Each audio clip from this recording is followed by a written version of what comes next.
Good morning. Nicola Sturgeon will claim the SNP's commitment to childcare is unrivalled in the UK as she announces that spending on early years in childcare will double by 2020. The First Minister will use a keynote speech at the party's autumn conference to flesh out plans to expand free early learning and care. The Scottish Government's pledged to almost double free provision to 30 hours a week. It would apply to 3- and 4-year-olds and eligible 2-year-olds. Mental health support is to benefit from extra funding, with an additional £500,000 going towards services offered by online and by phone. The number of people using NHS 24's dedicated mental health line, Breathing Space, has more than doubled in the last decade. The new cash will be directed towards early intervention, directing people seeking help to the services they need in a bid to prevent problems from worsening.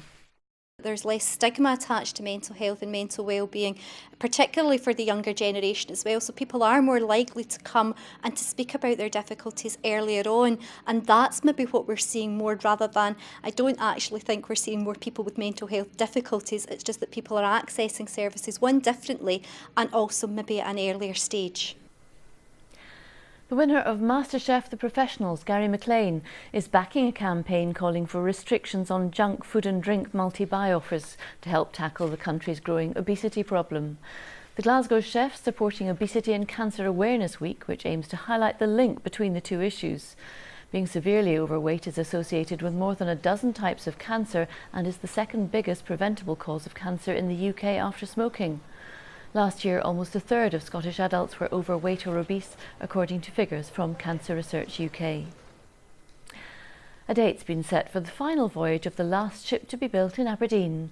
The RMS St Helena was built at Russell Hall Yard in 1990. It'll be retired from service next February, after this month's long-awaited opening of an airport on the remote Atlantic island she was built to serve.